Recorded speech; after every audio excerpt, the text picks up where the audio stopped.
উন্মুক্ত হলো ঢাকা গাজীপুর রুটের 7টি ফ্লাইওভার, যাত্রীদের জন্য ঈদ উপহার বললেন ওবায়দুল কাদের। চালের দাম বৃদ্ধিতে ধান সংকটকে দুষছেন মিল মালিকরা, মজুতদারি ঠেকাতে কঠোর মনিটরিং দাবি। সিলেট টেস্টের তৃতীয় দিনে বাংলাদেশের দুর্বল বোলিং, দ্বিতীয় ইনিংসে বড় সংগ্রহের পথে শ্রীলঙ্কা।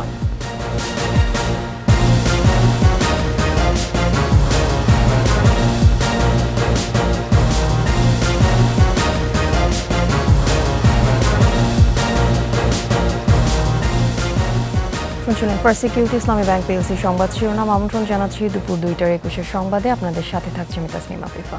দর্শক, 21 টেলিভিশনের সংবাদ একই সাথে সরাসরি দেখতে পাবেন আমাদের Facebook page www.facebook.com/2124online। BRT line 3 প্রকল্পের আওতায় ঢাকা গাজীপুর রুটে নির্মিত 7টি ফ্লাইওভার আনুষ্ঠানিকভাবে যান চলাচলের জন্য উন্মুক্ত করে দেওয়া হয়েছে। সড়ক পরিবহন ও সেতুমন্ত্রী ওবায়দুল কাদের সচিবালয়ে ভার্চুয়ালি ফ্লাইওভারগুলো উদ্বোধন করেন। ফ্লাইওভারগুলোর মধ্যে রয়েছে এয়ারপোর্ট ফ্লাইওভার বাম পাশ, এয়ারপোর্ট ফ্লাইওভার ডান পাশ, Jasimuddin flyover, U turn 1 Gazipur flyover, U turn 2 উন্মুক্ত বিশ্ববিদ্যালয় ফ্লাইওভার, ভোগড়া ফ্লাইওভার ও চৌরাস্তা ফ্লাইওভার। উদ্বোধন অনুষ্ঠানে অনলাইনে যুক্ত হয়ে ওবায়দুল কাদের বলেন, নানা ঝামেলায় এই প্রকল্পের কাজ শেষ করা সম্ভব হয়নি। এ সময় তিনি বলেন, এগুলো যাত্রীদের জন্য ঈদ উপহার। মানুষের ঈদ যাত্রা নির্বিঘ্ন করতে ফ্লাইওভারগুলো খুলে দেওয়া হলো।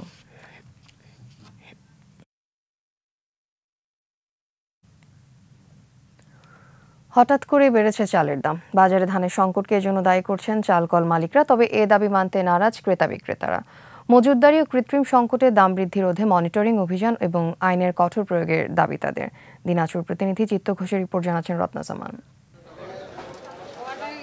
মার্চের দ্বিতীয় সপ্তাহ থেকে দিনাজপুরের বাজারে চালের দাম বেড়েছে। সুগন্ধি জাত ছাড়া সব ধরনের চালের দাম মিল গেটে 50 কেজির বস্তায় বেড়েছে 100 টাকা। খুচরা পর্যায়ে কেজিতে বেড়েছে কমপক্ষে 3 টাকা। হঠাৎ করে দাম বাড়ায় হিমশিম খাচ্ছেন ক্রেতারা।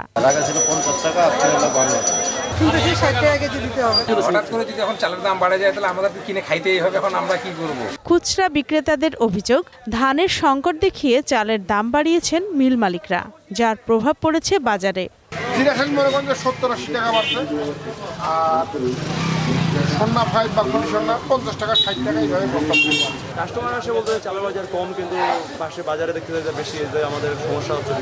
মিলারদের কথাবার্তা শুনলে মনে হয় ধান নাই, দেশ থেকে চাউল দেওয়া হয়ে গেছে, এইরকম একটা মানে আতঙ্কজনক অবস্থা। সুমন যে চাল ছিল 23-2350 টাকা, আজকে 2600 টাকা বস্তা যাচ্ছে। সব ধরনের মিলে চাল পাচ্ছি। এখন গুটি কয়েক মিলের হাতে চাল আছে এবং গুটি কয়েক মিল থেকেই চাল সরবরাহ করছে এবং তাদের কাছ থেকেই চাল পাচ্ছি। আর মিলারদের দাবি, বোরো ওঠার আগে এবং আমনের মৌসুম শেষে ধান ও চালের দাম কিছুটা বাড়ে। বাজারে ধানের আমদানিও নেই। হ্যাঁ, আমাদের দেশে মনে করেন যে আমন এই শেষ হচ্ছে, বড় উঠছে, এরকম সময় একটা গ্যাপ তৈরি হয়। কৃষকের হাতেও ধান থাকে না, মিলারদের কাছেও পর্যাপ্ত পরিমাণে ধান থাকে না। সেক্ষেত্রে মার্কেটে চাহিদা পরিমাণে আপনার সাপ্লাইটা কমে যায়। চালের বাজার স্থিতিশীল রাখতে এখনই সরকারি প্রয়োজনীয় পদক্ষেপ দাবি ক্রেতাদের। রত্না সামান, 21 টেলিভিশন। বিশেষ আয়োজন বিকাশ ঈদ কেনাকাটা।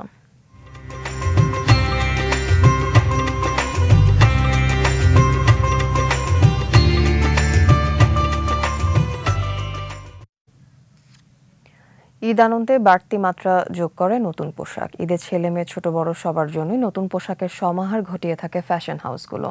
আর এই আনন্দে সামিল হয়ে কেনাকাটায় ক্যাশব্যাক দিচ্ছে মোবাইল ব্যাংকিং প্রতিষ্ঠান বিকাশ। রিপোর্ট মিনালা দিবার।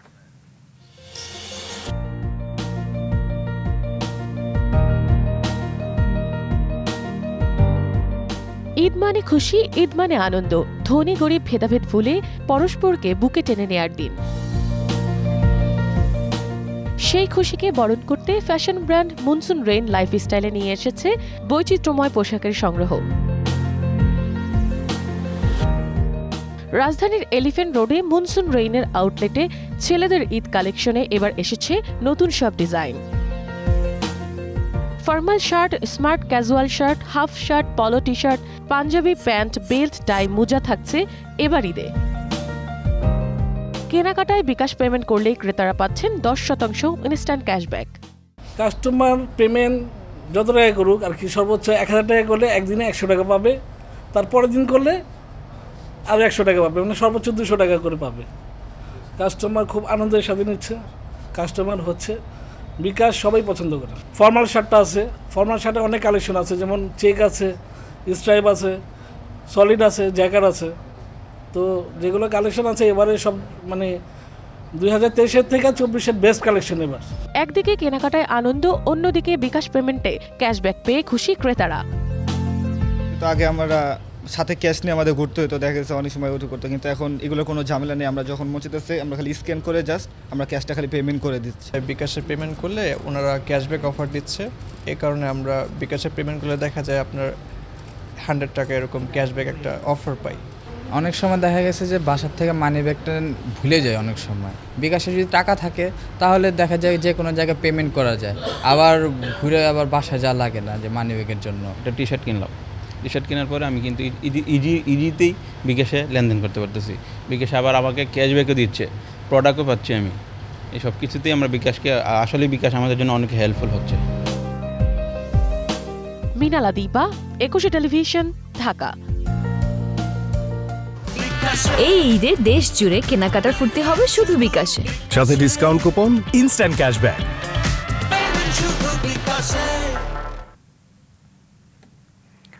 বাংলাদেশ শ্রীলঙ্কা সিরিজ প্রসঙ্গ।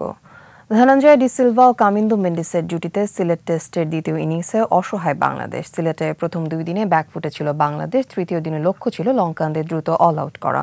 ফার্নান্দোকে ফিরিয়ে শুরুটাও দারুণ করে স্বাগতিকরা, তবে টাইগার বোলারদের সামনে আবারও ঢাল হয়ে দাঁড়ান কামিন্দো মেন্ডিস ও ধনঞ্জয় ডি সিলভা। দুজনই খেলছেন ওয়ানডে স্টাইলে। মিরাজ, খালেদ, শরীফুলদের একের পর এক বাউন্ডারি ছাড়া প্রথম সেশনেই হাফ সেঞ্চুরি তুলে নেন এই দুই ব্যাটার। মধ্যাহ্নবিরতির পর সেঞ্চুরিও পূর্ণ করেন ধনঞ্জয় ডি সিলভা।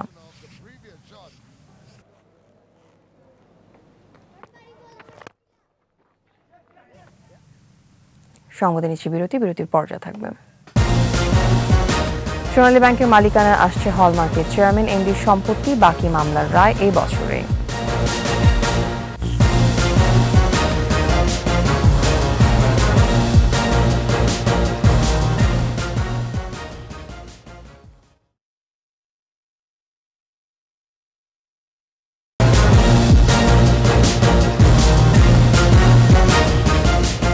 আপনারা দেখছেন দুপুর 2:21 সংবাদ। হলমার্কের চেয়ারম্যান জেসমিন ও ব্যবস্থাপনা পরিচালক তানভীরের বন্ধকি 38 একর জমি সহ সব সম্পত্তি সোনালী ব্যাংকের মালিকানা আনার প্রক্রিয়া চলছে।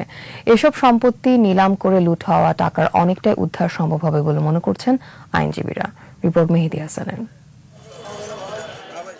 2011 সালে সোনালী ব্যাংক থেকে ঋণের নামে প্রায় 4000 কোটি টাকা আত্মসাৎ করে হলমার্ক গ্রুপ। সে সময় দেশের ইতিহাসে সবচেয়ে বড় এই আর্থিক কেলেঙ্কারির ঘটনা প্রকাশ পেলে আলোড়ন সৃষ্টি হয়। তদন্তে নামে দুদক, দায়ের করা হয় 11টি মামলা। আলোচিত এই ঘটনার এক মামলার রায়ে ঢাকার বিশেষ জজ আদালত 1 হলমার্কের ব্যবস্থাপনা পরিচালক তানভীর মাহমুদ, তার স্ত্রী ও প্রতিষ্ঠানের চেয়ারম্যান জেসমিন সহ 9 জনের যাবজ্জীবন সহ 17 জনকে বিভিন্ন মেয়াদে কারাদণ্ড দেয়। দুদকের আইনজীবী বলছেন, হলমার্কের বাকি মামলাগুলোর রায়ও এবছরের মধ্যেই হবে। মূল হলমার্ক গ্রুপের মামলা আছে 11টা। এই 11টা মামলা একটি কোর্টেই আছে, যে কোর্ট থেকে রায় হয়েছে সেই কোর্টেই আছে, বাকি 10টা আরও সেটি চলমান। এটিও প্রায় কোনোটি হয়তো অর্ধেক পর্যায়ে চলে এসছে, কোনোটা 70%, কোনোটা 80% এই পর্যায়ে চলে এসছে। আমরা আশা করি যে এই বছরের মধ্যেই আমরা এইগুলোর রায় পেয়ে যাব, সবগুলোরই প্রায়। এদিকে এখনো পর্যন্ত হলমার্কের বন্ধক রাখা সাভারের হেমায়েতপুরের 38 একর জমির মালিকানার সনদ দেওয়া হয়েছে সোনালী ব্যাংককে। তানভীর জেসমিন দম্পতির নামে থাকা বাকি সব সম্পদও ক্রোক করেছে আদালত। এগুলো আসলে বেনামি সম্পত্তি না, সব হলমার্ক যে এমডি তানভীর মাহমুদ এবং তার স্ত্রী জেসমিন ইসলাম তার নিজের নামে এই সম্পত্তিগুলো কিনা, নিজের নামে কিনা। অধিকাংশ সম্পত্তি আমরা যেহেতু 38 একর সম্পত্তি অলরেডি অ্যাটাচমেন্ট করে আমরা 33-5 দ্বারা সার্টিফিকেট নিয়েছি আদালতের মাধ্যমে, আর বাকি সম্পত্তিগুলো আছে, এগুলো প্রসেস চলতেছে, এগুলো আমরা সব অ্যাটাচমেন্ট করেছি, এখন শুধুমাত্র 5 দ্বারা সার্টিফিকেট নেওয়ার বাকি আছে। এ ঘটনায় সোনালী ব্যাংকের সে সময়ের ব্যবস্থাপনা পরিচালক হুমায়ুন কবির সহ বেশ কয়েকজন কর্মকর্তাকে সাজা দেওয়া হয়েছে বলেও জানান প্রতিষ্ঠানটির আইনজীবী। মেহেদী হাসান, 21 টেলিভিশন, ঢাকা। ঋতু পরিবর্তনের ফলে চাঁদপুরে বাড়ছে শ্বাসকষ্টজনিত শিশু রোগীর সংখ্যা। সদর হাসপাতালে শয্যা সংখ্যার চেয়ে রোগী বেশি হওয়ায় চিকিৎসা সেবায় হিমশিম অবস্থায় অভিভাবকদের সচেতন হওয়ার পরামর্শ দিয়েছেন বিশেষজ্ঞ চিকিৎসকরা। চাঁদপুর প্রতিনিধি নিয়ামত হোসেনের তথ্যচিত্রে আরো জানাচ্ছেন মাসুম আল ইসলাম। চাঁদপুর সদর হাসপাতাল বহির্বিভাগে প্রতিদিনই বাড়ছে শিশু রোগীর সংখ্যা। এদের বেশিরভাগই জ্বর, সর্দি, কাশি ও নিউমোনিয়া সহ শ্বাসকষ্টজনিত রোগে আক্রান্ত।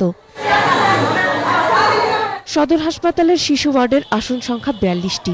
সেখানে এখন চিকিৎসা সেবা নিচ্ছেন 144 জন। জেলার বিভিন্ন চরাঞ্চল থেকে দিশেহারা অভিভাবকরা সন্তানদের নিয়ে ছুটে আসেন এই হাসপাতালে। বাচ্চা ঠান্ডা, জ্বর, কাশ, নিউমোনিয়া, কাশ কোনো থামে না, মানে অনেক অসুস্থ, এখনো ভালো হয় না। বাচ্চা অসুস্থ, জ্বর ঠান্ডা, শ্বাসকষ্ট। আজকে অনেকদিন ধরে ঠান্ডা, জ্বর, নিউমোনিয়া, কালকে নিয়ে আসছে, পরে ডাক্তার বলছে। বাচ্চার জ্বর ছিল 2 দিন জ্বর ছিল। জ্বর থাকার পর ডাক্তার দেখানোর পর মোটামুটি একটু ভালোর দিকে আসছিল। পরে আবার বাড়িতে নিয়ে গেছি, পরে আপনার খিচুড়ি উঠে গেছে। আসন সংখ্যার চেয়ে প্রায় 3 গুণ বেশি রোগী আর জনবল কম থাকায় চিকিৎসা সেবা দিতে হিমশিম খাচ্ছেন স্বাস্থ্যকর্মীরা। এই রোগীগুলা বিশেষ করে ঠান্ডাজনিত সমস্যা, জ্বর, খিচুড়ি নিয়েই আসে। আমাদের বেড়েছে রোগী 3 গুণ বেশি আছে। আমরা মেঝেতে রেখেও রোগীদের চিকিৎসা চালিয়ে যাচ্ছি, কোনো রোগীর চিকিৎসা থেকে বঞ্চিত হচ্ছে না। ঋতু পরিবর্তনের ফলে ঠান্ডাজনিত রোগে বেশি আক্রান্ত হয় শিশুরা।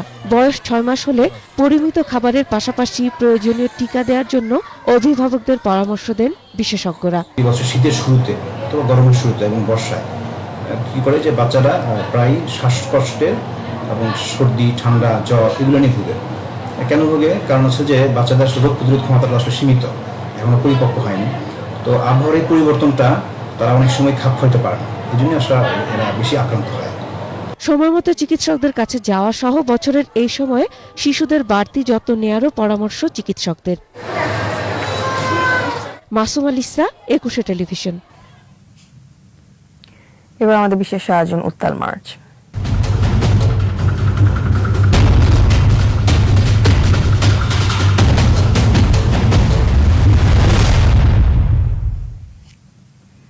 দিনাজপুর জেলায় 32টি বধ্যভূমি ও 34টি গণকবরের অধিকাংশই নষ্ট হচ্ছে অযত্নে অবহেলায়। নতুন প্রজন্মকে মুক্তিযুদ্ধের চেতনায় গড়ে তুলতে 71-এর স্মৃতি বিজড়িত স্থানগুলো সংরক্ষণ এবং স্মৃতিস্মারক স্থাপনের তাগিদ শহীদদের স্বজন, গ্রামবাসী ও গবেষকদের।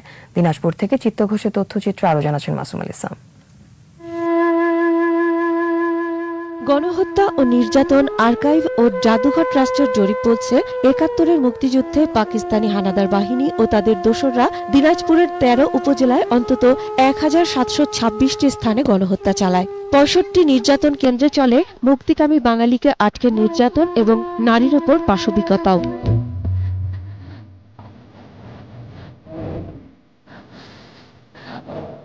বিরল উপজেলার কাঞ্চন রেল স্টেশনের কাছের বহলা গ্রামে গণহত্যার স্মৃতিস্তম্ভ এটি।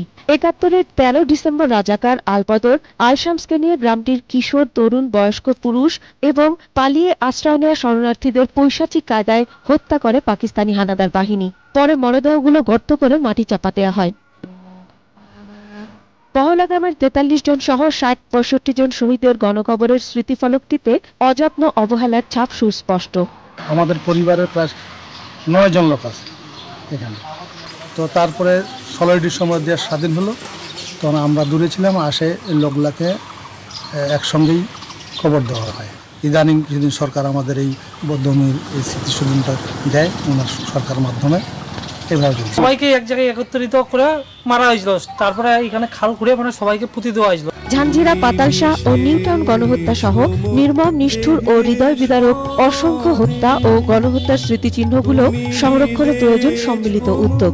1971 সালে 26শে মার্চ দিনাজপুর শহরে কারফিউ জারি করছিল তৎকালীন সামরিক সরকার। এই কারফিউর মধ্যে দিয়েই দিনাজপুরে মূলত হত্যা এবং গণহত্যা শুরু হয়ে গিয়েছিল। 27শে মার্চ গণহত্যা হয়েছিল নিউটাউনে, 27শে মার্চ গণহত্যা হয়েছিল খালকল্লিতে, পার্বতীপুর সহ আরও অন্যান্য জায়গায় পাকিস্তানি সেনা এবং তাদের দোসর বিহারিদের দ্বারা হত্যা, গণহত্যা শুরু হয়ে গিয়েছিল। শহীদদের জাতীয় স্বীকৃতিও চান দিনাজপুরবাসী। মাসুম আল ইসলাম, 21 টেলিভিশন। শেষ করছি দুপুর 2টার 21 সংবাদ। যাওয়ার আগে ফার্স্ট সিকিউরিটি ইসলামী ব্যাংক পিএলসি সংবাদ শিরোনামগুলো আরও একবার।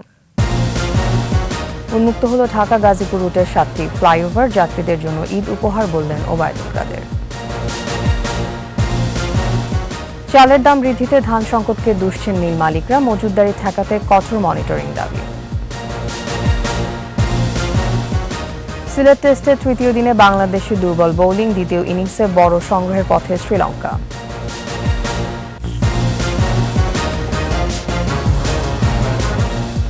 সর্বশেষ খবর জানতে ডায়াল করুন 2021 নম্বরে, ভিজিট করুন ekusha-tv.com ওয়েবসাইটে। এছাড়া ফেসবুকে লগ ইন করতে পারেন facebook.com/ekusha24 অনলাইনে। এতক্ষণ সাথে থাকার জন্য ধন্যবাদ। আমাদের পরবর্তী সংবাদ বিকেল 3টা 45 মিনিটে 21 দেশের সংবাদ দেখার আমন্ত্রণ রইল। 21 সাথে থাকুন।